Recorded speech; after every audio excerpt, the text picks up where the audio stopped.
Kalau selama ini Amerika menjadikan keberadaan pangkalan-pangkalan militernya di negara kawasan Teluk di Timur Tengah sebagai jaminan, ya ini karena saya preman jadi saya taruh nih program saya di situ ya, cocok gitu kan.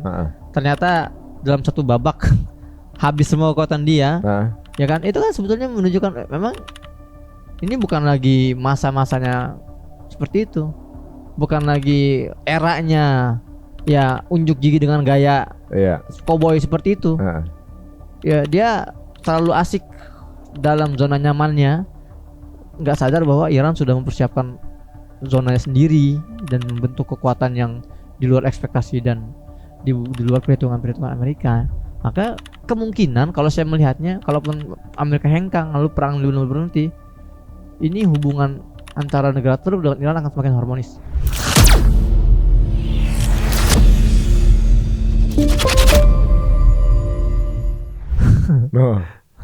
Iya. Maksudnya jawabannya bukan jawaban takut ya.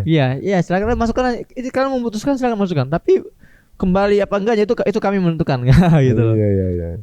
Ya kami akan menurunkan 50.000 pasukan gitu kan, dibilang kami tunggu jawabannya gitu kan. 1 juta ada nyiapin. Bahkan ada satu video yang saya baru tonton barusan, entah ini belum saya verifikasi ya. Sumbernya benar atau enggak, tapi chatnya kayaknya mau turun juga pasukannya itu sudah membuat komitmen kalau Amerika sampai perang membawa pasukannya, kami akan turun perang darat bersama Iran. Dia karena mereka juga merasa diganggu juga kalau gitu kan. Iya. Karena secara ekonomi juga akan terganggu. Cina bisa masuk juga tuh itu. Perang darat tuh bisa jadi ya. Dan kalau Cina ngasih senjatanya ke Iran, udah bisa hancur ini nih Israel, apalagi senjata aslinya Cina ya. Kita nggak tahu.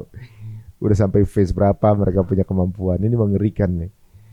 Kalau benar-benar sampai angkat kaki, misalnya, kalau sampai angkat kaki beneran, ini kita berandai-andai aja. Apa hal yang bisa terjadi? Yang buruk apa, yang baik apa? Misalnya Amerika benar-benar angkat kaki dan kebijakan di Timur Tengah berubah, udah bukan ke Amerika lagi. Apa yang mungkin terjadi? Itu yang pernah saya juga ikut dalam sebuah seminar. Setelah Tufahan Al-Aqsa ini, dunia mengarah kepada multipolar. Sekarang ini kan masih unipolar kan, bahwa Amerika sebagai kutub yang mendominasi seluruh dunia. Dulu sempat ada duipolar, Uni Soviet dan Amerika. Tapi sekarang Rusia runtuh, tinggal unipolar ini nih.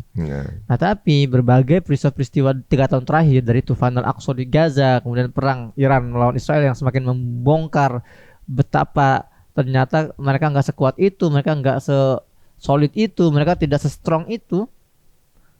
Kemungkinan dunia akan membuat polar-polar, multipolar tadi itu.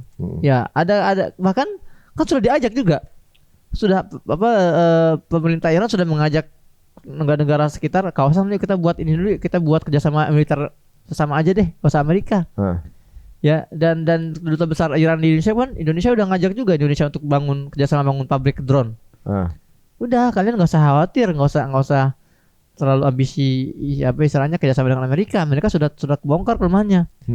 Ayo kita buat pabrik drone bareng-bareng yuk. Nah kan ini kan juga sebuah indikasi dan isyarat bahwa kemungkinan akan terbentuk nih polar-polar baru. Cina akan menjadi polar sendiri dengan Rusia misalnya kan. Qatar berpotensi juga menjadi polar atau kutub baru. Indonesia pun sebetulnya bisa menjadi kutub baru untuk kawasan negara Asia Tenggara gitu kan.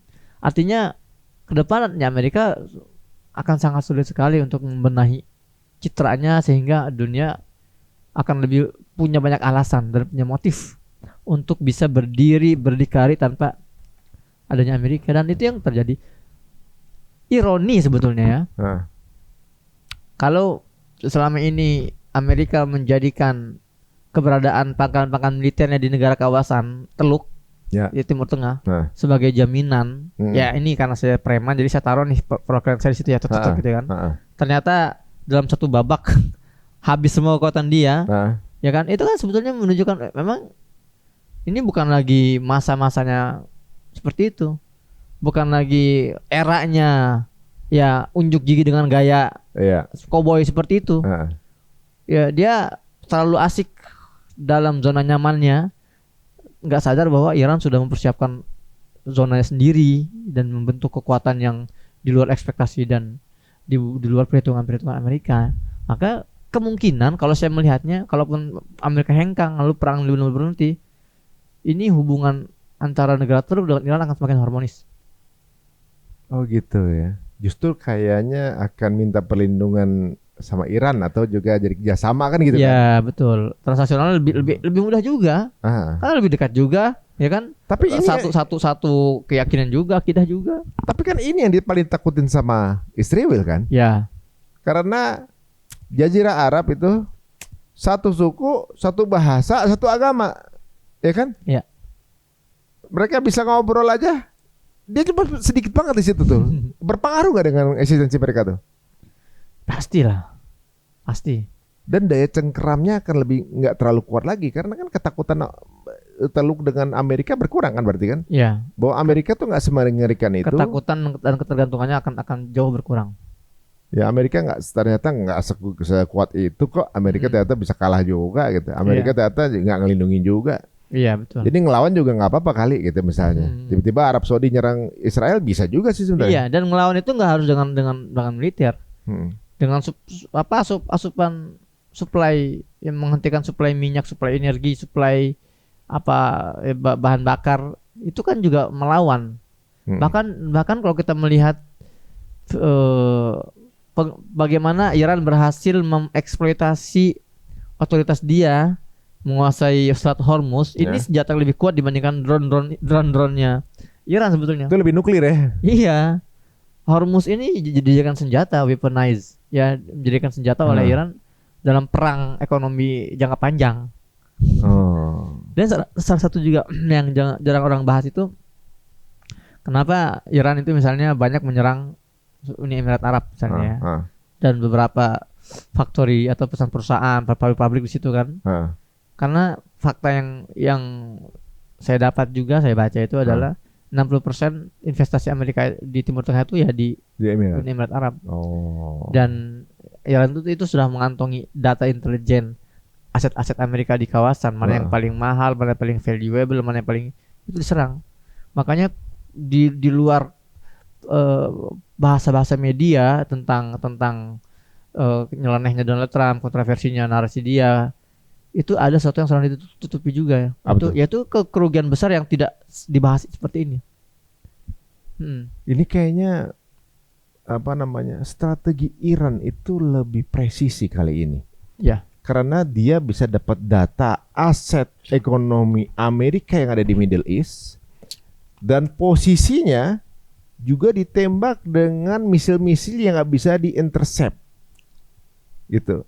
Ini ada peran Cina di sini kan? Iya, teknologinya pastilah. Dan itu yang membuat kerusakan cukup besar, yang membuat Amerika kewalahan kalau menyerang dari mana. Pangkalan militer nggak ada. USS Gerald Ford sudah kabur. Terus dia mau lepas landas dari mana? Ketika ada tempat yang bisa dilepas landasi, kena nuklir, nggak ada yang mau. Kena misil, nggak ada yang mau. Makin sulit posisi Amerika sekarang nih. Jangan lupa intensitas produksi roket Iran itu jauh lebih tinggi dibandingkan produksi roket-roket Patriotnya Amerika. Iran dalam satu hari itu, dalam satu bulan itu bisa memproduksi misalnya 5.000 drone dan berapa puluh ribu roket. Amerika satu roket itu bisa berbulan-bulan itu. Jadi ketika roket itu habis, produksinya jauh lama dan lama jauh pula untuk pengirimannya kan. Sudah tidak lagi efektif peperangan jarak jauh seperti itu. Kalau kita dengar Iron Dome juga udah dilimit kan, maksudnya? Iya, sudah nggak fungsi sekarang Iron Dome itu karena radar-radarnya kan sudah hancur. Jadi radar udah hancur, dia mau nembakin kemana nggak tahu. Makanya kita lihat bagaimana Demona ini satu kawasan, di situ ada fasilitas nuklir rahasia Israel. Rahasia bagi kita, tapi bagi Iran itu sudah jelas sekali di mata targetnya. Itu kan tembus beberapa kali itu bom itu. Dan itu jaraknya jauh. Artinya selain Iran presisi, juga tidak ada intercept yang berarti yang bisa digunakan oleh Israel.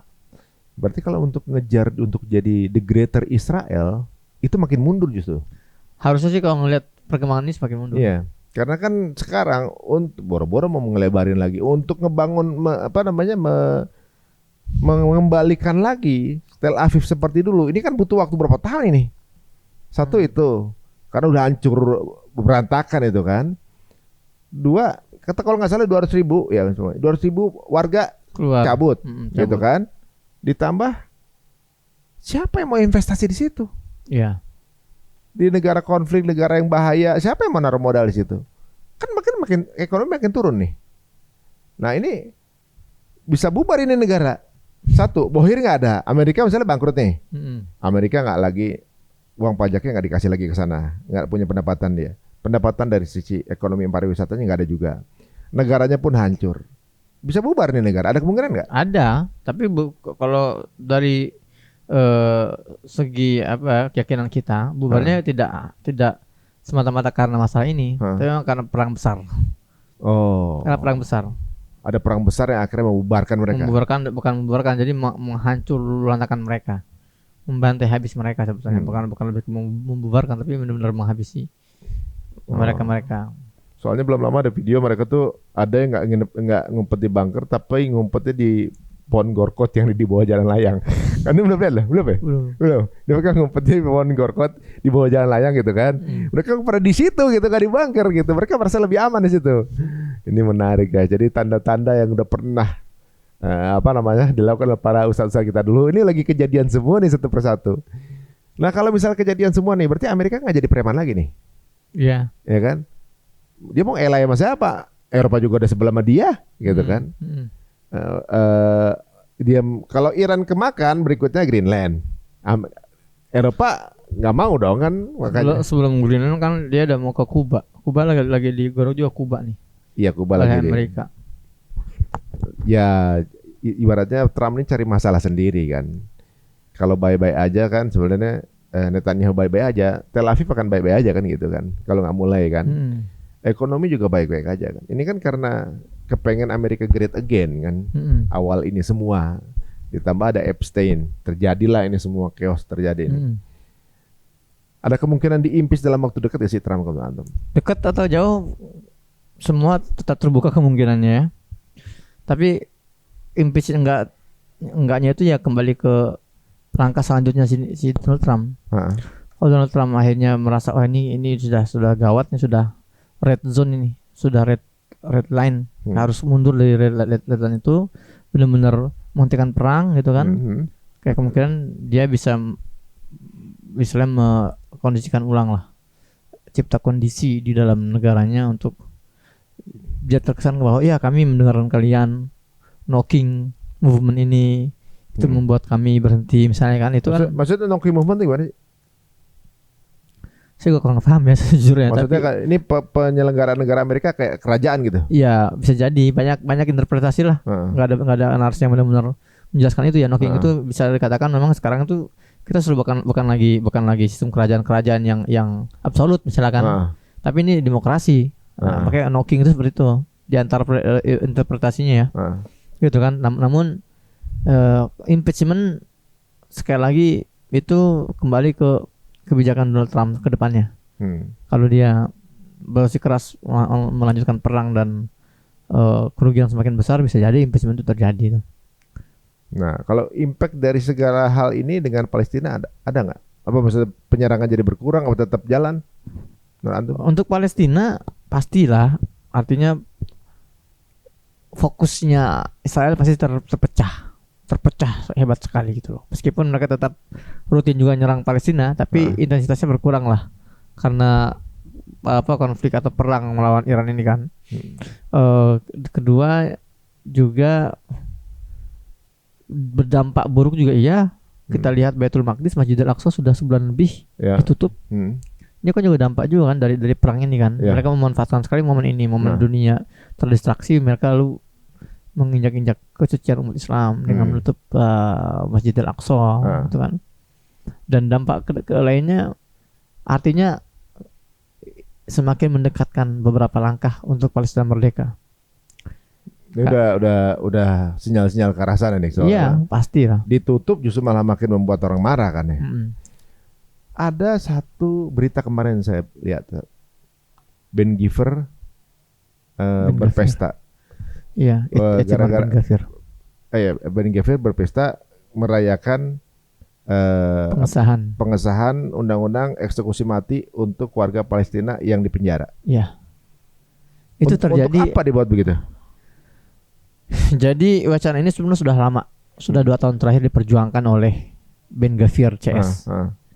Ya ultra konservatifnya itu, ultra apa istilahnya, ultra kanannya ya, ultra kanan itu. Karena mereka melihat itu bentuk keputusasaan mereka sebetulnya. Aduh, mereka ini para pejuang Gaza nggak bisa dihabisi gitu kan. Kemudian juga dunia semakin menjauhi. Kita melampiaskan kemarin itu siapa lagi nih? Kita punya tawanan tuh. Ada 10.000 warga Palestina di penjara, kita bunuh aja. Itu kalau bisa ethical cleansing maksudnya?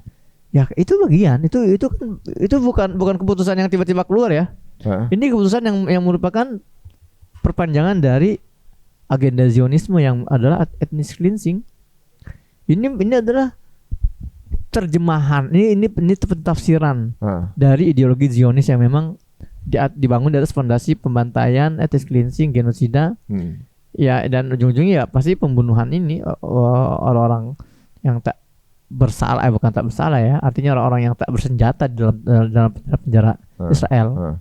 Ya, dan unfortunately-nya itu ya disahkan oleh Knesset atau Parlemen Israel. Tapi gini, jangan aneh. Sebelum ada pengesahan ini, itu sudah 103 tawanan Palestina yang dibunuh oleh Zionis sejak 7 Oktober. Dibunuh tanpa pengadilan. Udah dibunuh di penjara. 103 itu yang saya baca. Jadi sebetulnya eksekusi mati itu sudah terjadi. Cuma sekarang tuh ya mereka tulis dalam bentuk undang-undang aja. Seolah-olah legal yang dilakukan. Ya. Ini sebenarnya udah kalau kita lihat bentuk bagaimana cara ngurangin warga Palestina aja kali ya. Caranya supaya kemudian nanti nggak bisa dengan cara perang, ya dengan cara hukum seolah-olah seperti ini. Nah, ini makin membuat dunia makin muak dengan Israel. Negara ini negara yang bisa dibilang bener dah, kerusakan dunia cuma dari 2 orang ini. Tapi ketika Netanyahu disangkakan tereksekusi, sampai sekarang belum pernah ketemu dengan Donald Trump. Donald Trump ngotot. Ini seolah-olah mereka nih kayak punya atasan lebih tinggi dari mereka nih.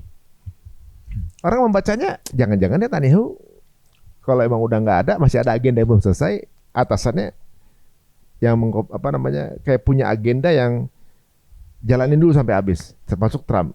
Ada nggak sih di antara mereka tuh ada atasan lagi nggak sih sebenarnya? Pastilah. Kalau kita agenda global gitu. Sebagai seorang Muslim, kita yakin mereka tuh cuman bonekanya. Boneka. Di belakang mereka ini pasti Dajjal. Dajjal di belakang siapa? Iblis. Bahkan ada satu buku, saya punya buku di rumah itu, Iblis itu ada Dajjal. Dajjal itu sebetulnya iblis satu-satu. Iblis dan Dajjal itu satu makhluk sebetulnya. Ada juga itu ya, teori seperti itu. Dan kalau bukan mereka, siapa yang mau menggerakkan orang jahat ini? Orang jahat ini kan pasti punya ujungnya, punya atap yang nggak diungkap ya. Dan kalau kita melihat sumber dari semua kehancuran ini kan ya iblis itu yang mengatakan ra'aitaka hadzal karam ta'ala jarain akhartani ila yaumil qiyamah la tanikan nadzuriyatahu ila qalila. Iblis yang sudah menabuh genderang perang sejak pertama kali disuruh sujud di hadapan Adam alaihissalam. Lalu dia berjanji, dia berambisi untuk membuat kerusakan, untuk mengontrol anak-anak Adam, dan kita inilah yang sedang dikontrol. Jadi semua kalau kita bicara menggunakan referensi kitab suci kita Al-Quran, jelas sekali. Roadmapnya jelas, siapa pelaku utamanya dan apa tujuan akhirnya. Pelakunya iblis, tujuan akhirnya adalah memasukkan sebanyak-banyaknya anak Adam ke dalam neraka.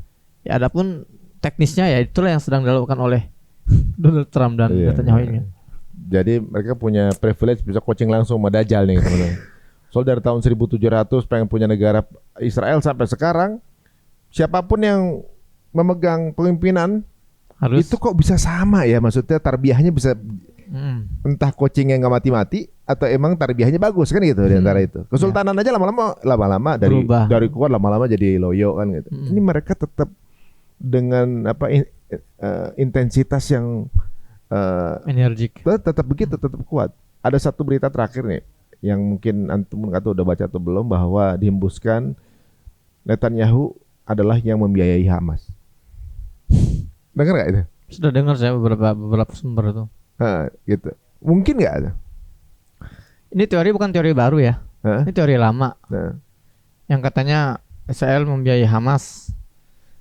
Kemudian ada video ya yang katanya itu video leak. Apa namanya, Netanyahu lagi di interogasi masalah korupsinya, lalu dia bahas masalah Hamas. Israel, Amerika ini adalah bapak propaganda dunia. Yeah. Jadi jangan kaget lah kalau dia bilang ini video leak, video yang bocor dan sengaja disisipkan narasi-narasi seperti itu untuk mengacau kita. Karena sepanjang bacaan saya dan keberadaan saya di Gaza, saya berinteraksi dengan mereka, baik Hamas maupun Zionis, itu nggak mungkin sekali Hamas ini dibiayai oleh Israel. Ada kemungkinan itu mungkin tidak langsung, maksudnya apa? Qatar ini kan menjadi donatur utama Gaza kan selama ini kan. Cuma Qatar ini kan untuk masukin uang ke Gaza itu kan harus melewati otoritas Palestina dan juga Israel, harus ada restu dari mereka gitu kan. Kayaknya masuklah uang itu ke Gaza gitu kan. Mungkin ini yang difahami atau yang dimaksudkan oleh Netanyahu itu membiayai Hamas gitu loh. Kalau mereka benar-benar membiayai Hamas seolah Hamas ini adalah produk mereka, wah ini sebuah penyesatan yang luar biasa ini. Ya soalnya secara logika mereka nggak bisa naklukin Gaza karena ada kelompok hak kan. Ya kalau emang mereka itu ally, suruh nyerah aja kan selesai itu. Ngapain ngabisin duit sebanyak ini? Ngapain ngabisin duit sebanyak ini? Ngapain ngorbanin citra mereka yang sehancur-hancur itu akhirnya? Gitu. Sampai sekarang belum juga sukses untuk menaklukkan Gaza sampai sekarang. Di Yerusalem sendiri ini terlihat ya bahwa ternyata justru kaum Yahudi lah yang human shield dengan Masjid Al-Aqsa. Mereka percaya bahwa negara muslim manapun tuh nggak akan berani ngeroket Yerusalem kecuali di kawasannya Yahudi karena ada orang Islam. Jadi mereka berlindung di balik itu. Berarti mereka human shield sebenarnya kan? Iya, betul. Nah, ini mereka tuh pakai narasi yang mereka lakukan untuk jatuhin orang-orang Palestina. Kalau sekarang antum lihat ini posisinya Amerika udah kelihatan kayak mau mundur, tapi kayak Israel ini kayak masih mau ngegas terus. Bukti dia kayak Lebanon juga tuh. Bukan Israelnya sebetulnya. Siapa? Netanyahu-nya. Oh gitu. Iya, karena banyak politisi, terutama posisi ya, itu banyak banget yang benar-benar sudah teriak-teriak mau menghentikan berbagai macam agresivitas ini.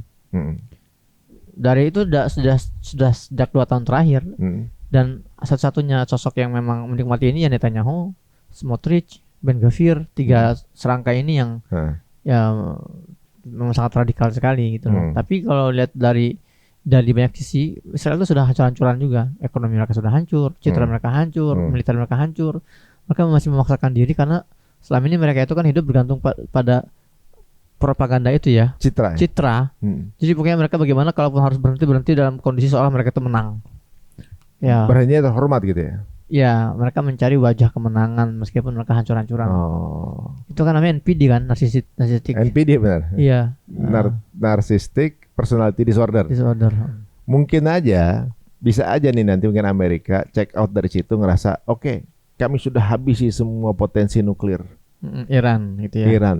Jadi kita bisa cabut kembali gitu. Itu bisa dijadiin narasi. Begitu juga mungkin Israel. Karena kalau kita sekarang negara-negara yang sudah siap menjadi musuh mereka bukan selain Iran, bukan hanya Iran, tapi Yaman juga memusuhi mereka, Lebanon memusuhi mereka, Irak kata kabarnya bergabung. Iya, Yaman, Irak, Qatar katanya juga proses bergabung juga dengan Iran. Mungkin ya tuh?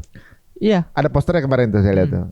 Kemungkinan karena saya bilang ujung dari episode ini kemungkinan adalah hubungan harmonis antara negara kawasan dengan Iran. Nah, udah bergabung semua, mereka kehilangan wajah, mereka bingung mau pakai propaganda apa lagi, ya. Selesai udah. Percaturan preman dunia ganti. Tinggal preman berikutnya aja nih siapa gitu kan. Nah, kita posisi kita di mana gitu. Kalau menurut antum siapa preman berikutnya yang nguasain? Cina? bukan lagi preman yang akan menguasai, tapi orang baik. Ya mudah-mudahan. Iya, peradaban umat Islam. Tapi siapa tahu ada yang mencari keuntungan di proses ini, ada juga. Pastilah, nggak mungkin nggak. Semua juga melihat kalau Cina dan Rusia itu juga sedang melihat-lihat nih peluang saya naik nih gitu kan, naik tahta gitu kan. Pastilah mereka sangat menikmati sekali melihat kehancuran Amerika beberapa pekan ini kan. Maka kita pun jangan kalah. Kita pun sebagai kaum muslimin ya kita punya ideologi jelas, akidah jelas, dan memang tugas memimpin dunia itu kita kaum muslimin. Ini ja'al fil ardi khalifah, itu khalifah yang dimaksud ini adalah anak-anak Adam yang beragama Islam. Makanya kita jangan terlalu terbuai juga membaca-baca siapa yang akan mengganti posisi Amerika. Kita harus mengganti. Mestinya harus yang kita tampil. Itu kewajiban kita. Oh, jadi kita justru yang harus tampil menunjukkan diri bahwa ini momen kita. Dan sekarang ini ya mungkin dilihat adalah peluang bagi Cina untuk masuk dikarenakan dolar jatuh, yuan naik. Katanya kan Iran mau memperlakukan pembayaran pakai yuan tuh di Hormuz kan. Ya itu meleverage Cina pasti kan. Ya, udah berubah total nih kan. Ekonomi berubah ke BRICS gitu. Nah, mestinya juga Indonesia berperan lah. Ini adalah momen dimana jangan mau dibodohin lagi kayak dulu gitu. Apalagi ternyata kemerdekaan Indonesia itu diakui dengan syarat. Anda juga baru tahu nih. Waktu Palestina mengakui kemerdekaan Indonesia, Amerika dan sekutu itu mau mengakui dengan syarat. Indonesia harus menanggung hutang Hindia Belanda 4,3 miliar gulden. Jadi utang itu masih ada sampai sekarang. Gara-gara diawali dengan kita diakui kemenangan, dibayar dengan itu. Makanya ketika ada debat kemarin bilang Amerika berjasa apanya kita jadi hutang gitu kan. Palestina mendukung kemerdekaan Indonesia, Amerika justru nyuruh kita berhutang. Nah ini kan udah jelas kita dibodohin. Ya, jadi bukan semata-mata kita merdeka dengan merdeka itu, ternyata ada harga yang harus dibayar. Oke guys, kalau jika dirasa ini menarik dan juga menjadi satu insight bahwa harapan cerah sudah depan mata kita, ayo sebarkan linknya sebanyak-banyaknya. Siapa tahu akan membuat optimisme kita akan menjadi lebih nyala gitu ya. Ada pesan nggak dari antum? Insya Allah teman-teman, kita juga ingin memanfaatkan kelemahan Israel yang sedang kacau balau ini untuk kembali meluncurkan Global Smooth Flotilla 2.0. Yang membedakan apa nih sama yang kemarin? Sekarang kita tidak hanya jalur laut tapi jalur darat. Ada jalur darat, laut kita akan bergerak simultan. Dan kali ini jumlah kapalnya juga lebih banyak, insya Allah Ta'ala. Dan yang membedakan sekarang adalah dunia insya Allah lebih siap untuk mengawal GSF ini. Peran Indonesia lebih besar sekarang? Insya Allah. Meskipun untuk delegasi yang akan naik kapal kemungkinan lebih banyak dari sebelumnya. Kan kemarin kan cuma 3 ya. Saya 2 orang lagi. Tapi kali ini insya Allah kita punya lebih banyak delegasi untuk naik. Yang membedakan mungkin kemarin dia masih kuat, sekarang mungkin nggak sekuat kemarin. Ya, pasti mereka semakin lemah. Dan fokusnya juga lagi terbagi mereka ya. Ya, betul. Jadi mereka lagi gempur depan, kita masuk lagi belakang. Ya, pokoknya kita jangan meninggalkan momen ini. Ini momen penting untuk kita juga bergerak. Merayakan kemenangan itu kemenangan itu hanya dirayakan oleh para peserta bukan penonton. Gitu loh.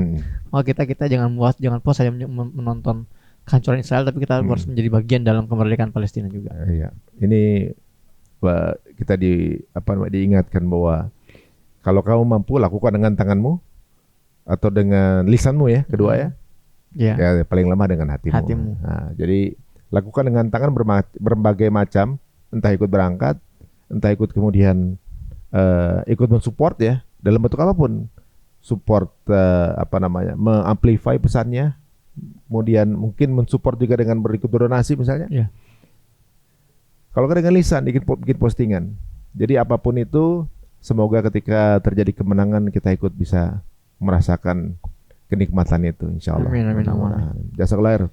Ya, sama-sama. Afwan. Mudah-mudahan ini akan jadi pelajari antum juga jika ini arahnya mengarah kemenangan. Walaupun belum menang sekalipun kita akan terus berjuang, insya Allah. Ya, amin. Insya Allah. Teman-teman semua, sampai ketemu lagi dan mudah-mudahan ini akan jadi bermanfaat di cerita untuk berikutnya. Assalamualaikum warahmatullahi wabarakatuh.